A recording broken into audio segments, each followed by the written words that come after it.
Iya, jadi karena emang bener-bener PPKM dan kita cuma bisa di rumah doang. Jadi gue bener-bener gue cuma pengen ngebahas konten tentang album yang sudah dirilis tanggal 4 Juni. Seperti yang gue bilang di video yang sebelumnya. Gue akan ngebahas cukup detail. Jadi gue harap teman-teman bisa betah gue akan ngejelasin ceritanya tentang album Hymns with Gratitude dari awal, dari track 1 sampai track 8. Oke, kita masuk ya. Sempurna dan besar segala karya. Kita masuk di track 1.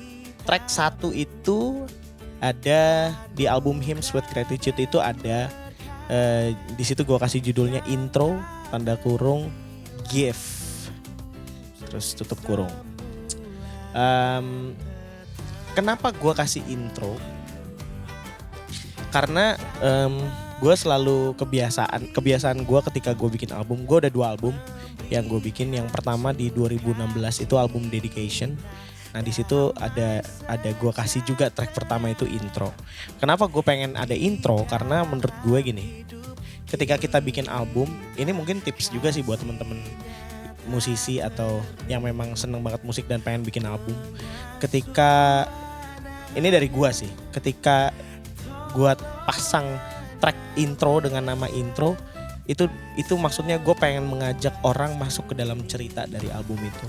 Gitu. Kenapa ada intro itu? Karena gue pengen orang tuh masuk ke dalam cerita itu, cerita yang sedang gue mau ceritain di dalam lagu-lagu yang sudah disediakan, yang dinyanyikan. Gitu. Jadi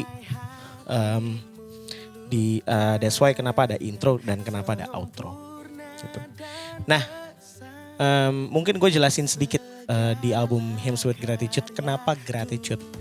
Nah, ini berhubungan dengan track pertama.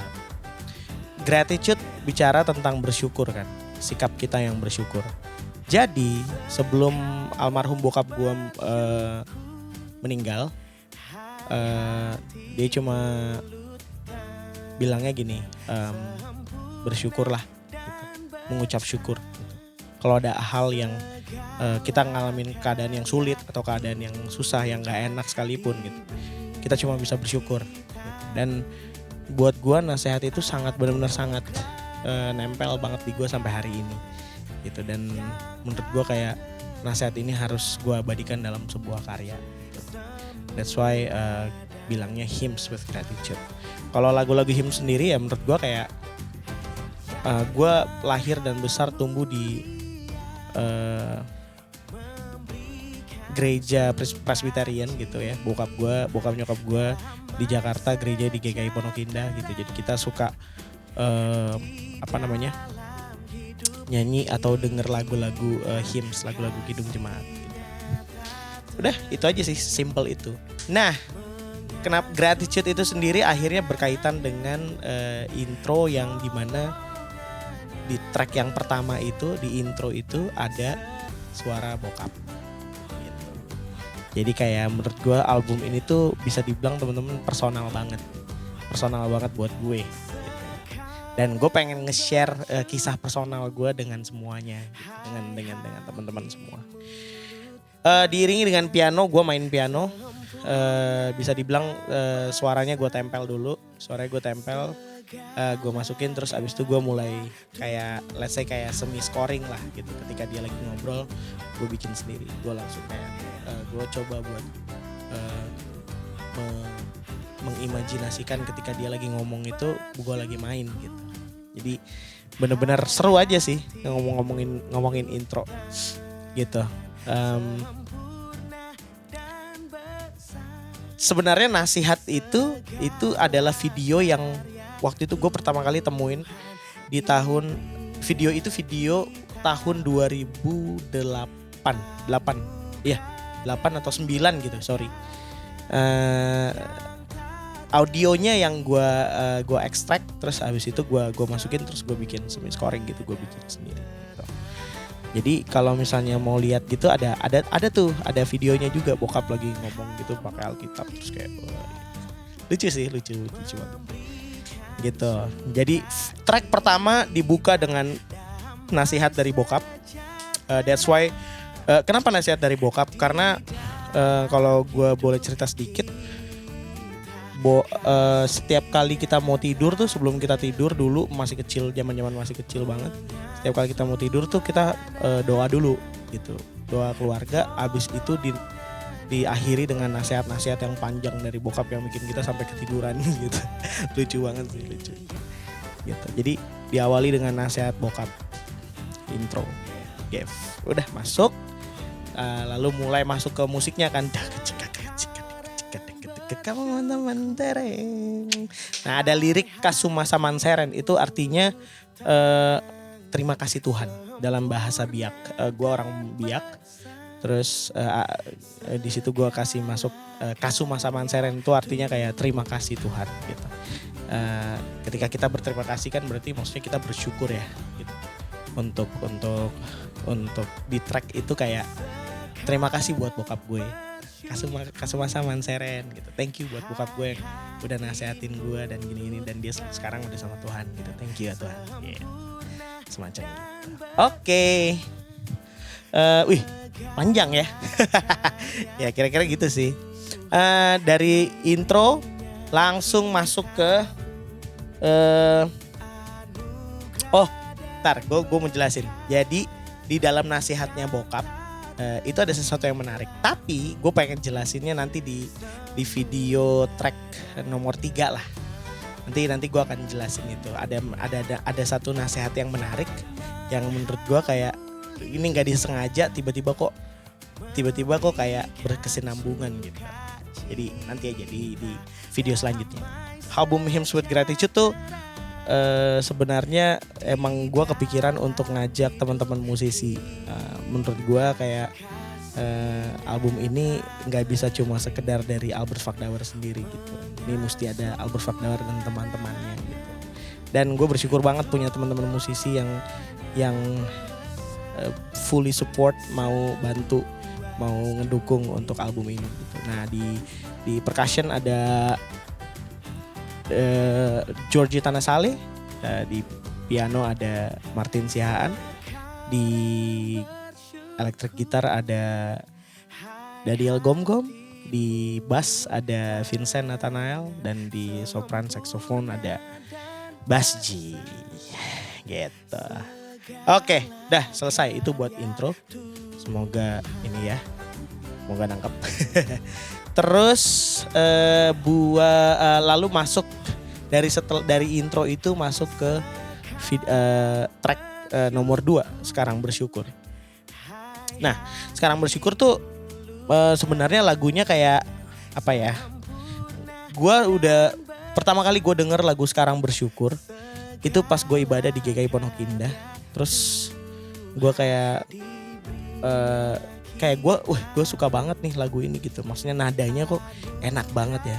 Dan ternyata setelah gue telusuri secara lirik pun sangat berkaitan erat dengan tema dari Gratitude ini gitu. Jadi that's why kenapa Hymns with Gratitude itu adalah lagu-lagu yang ada di Hymns with Gratitude itu lagu-lagu yang temanya tentang ucapan syukur. Dan Sekarang Bersyukur adalah track yang sangat tepat untuk memulai album ini gitu. Untuk memulai mendengarkan album ini. Kenapa? Karena bicaranya kan sekarang bersyukur. Kalau teman-teman kayak perhatiin liriknya tuh bicara gitu. Sekarang bersyukur hai hati dan mulut tangan. Jadi kayak gue mau mengisahkan gini. Kalau dari intro ceritanya gitu. Intro nasihat bokap bla bla bla bla bla. Tapi ketika nasihat bokap itu maksudnya gini. Dia udah gak ada dalam hidup gue gitu. Tapi bukan berarti ketika dia gak ada dalam hidup gue terus gue murung dan gue galau stres. Enggak, gue bersyukur. Kapan? Sekarang gitu. Jadi ketika intro itu masuk Sekarang Bersyukur, udah jadi kayak maksudnya jadi kayak statement bahwa oke, kita bersyukur sekarang gitu. Bukan karena bokap yang udah pulang gitu-gitu. Enggak. Bersyukur sekarang. Itu juga menurut gue kayak jadi ini juga sih, jadi sangat relate dengan kita yang sedang mengalami pandemi ini. Menurut gua kayak ya udah ini statement kita gitu untuk menghadapi atau berjuang melawan pandemi ini adalah dengan bersyukur gitu. Gitu. Sekarang bersyukur itu waktu itu gua sama teman-teman yang lain kita rekaman di studionya Dimas Pradipta. Album ini fully support di mixing dan di mix dan di master oleh Dimas Pradipta di Summit Studio. Jadi kita rekaman album Sekarang Bersyukur itu sehari dan seru banget. Progresi chordnya sih awalnya pertama gue gitu, maksudnya gue yang kasih musik dasarnya gitu, maksudnya aransemen dan progresi chordnya, bagan-bagannya gue yang kasih landasannya lah gitu. Lalu teman-teman tinggal menginikan apa namanya dengan gayanya teman-teman musisi sendiri gitu, mereka sendiri. Terus apalagi ya, Sekarang Bersyukur itu aneh banget sih. Soalnya pas gue lagi bikin Sekarang Bersyukur, gue malah lagi dengerin Michael Jackson.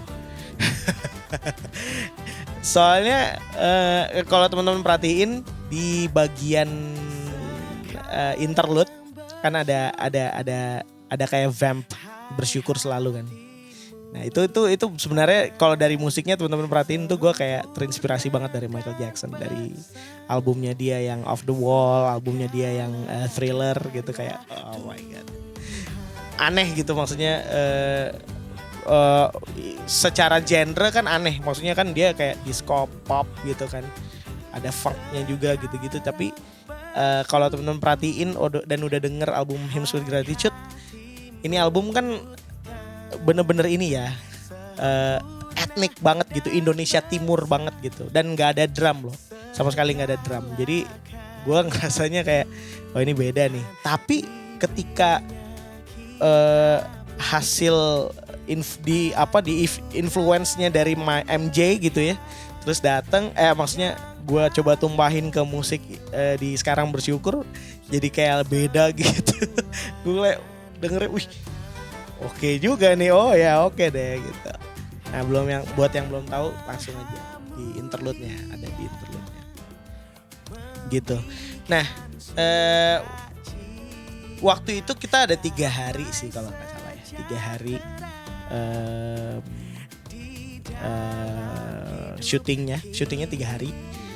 Jadi satu hari itu gue coba kerjain 1 lagu per hari gitu. Tapi ada lagu yang apa namanya yang akhirnya kita pun juga akhirnya kirim-kiriman data. Jadi sebelum pandemi itu gue udah coba ngetek 3 hari berturut-turut, dan ternyata masih banyak banget lagu-lagu yang belum gitu. Nah akhirnya di Sekarang Bersyukur inilah di hari pertama ini gue coba untuk ngerekam Sekarang Bersyukur gitu. Jadi ya yang serunya adalah treatmentnya kita ada di dalam satu studio dan kita mikirin idenya bareng-bareng gitu. Karena menurut gue kayak ketika lo akan beda banget sih sebenarnya ketika lo nggak ketemu terus lempar-lemparan data gitu ya, lempar-lemparan ya data musik gitu ya, maksudnya masing-masing kerjain di rumah sendiri misalnya kan zamannya kan udah sekarang kan udah kayak gitu tinggal lempar-lempar sendiri, tinggal pakai kirim email dan lain sebagainya gitu. Tapi gue mau coba untuk dalam satu studio kita punya koneksi, kita punya brainstorm bareng-bareng. Nah itu akan menghasilkan eksekusi yang berbeda juga gitu. Tapi menarik sih, seru banget. Jadi maksudnya akhirnya kita bisa ngobrol banyak, kita bisa discuss banyak gitu. Enaknya nih chordnya kemana, harga notnya gimana gitu. Nah Sekarang Bersyukur dimulai dengan beat yang energik gitu. Nah ini sebenarnya normalnya sebuah album sih. Kalau teman-teman perhatiin normal sebuah album tuh gini, grafik dinamika musiknya. Biasanya memang kalau di awal banget tuh pasti yang wah, grande gitu. Nanti kalau udah mulai ke tengah-tengah pasti dia biasanya agak mulai turun gitu, agak mulai landai. Nanti udah mulai track terakhir dia udah mulai naik lagi. Ini bisa jadi tips juga buat temen-temen yang pengen bikin album. Biasanya kalau perhatiin grafik dinamika musiknya tuh pasti di awal tuh grande, terus ke bawah-bawah tuh udah mulai agak slow sedikit, baru nanti di atas mulai. Jadi perhatiin aja nanti tiap track tuh punya grafik dinamika musik aransemen yang berbeda, tapi punya satu tujuan gitu. So intinya gitu, track pertama Sekarang Bersyukur karena bicaranya, statementnya menghadapi kehidupan sekarang adalah bersyukur. Kapan waktunya? Sekarang.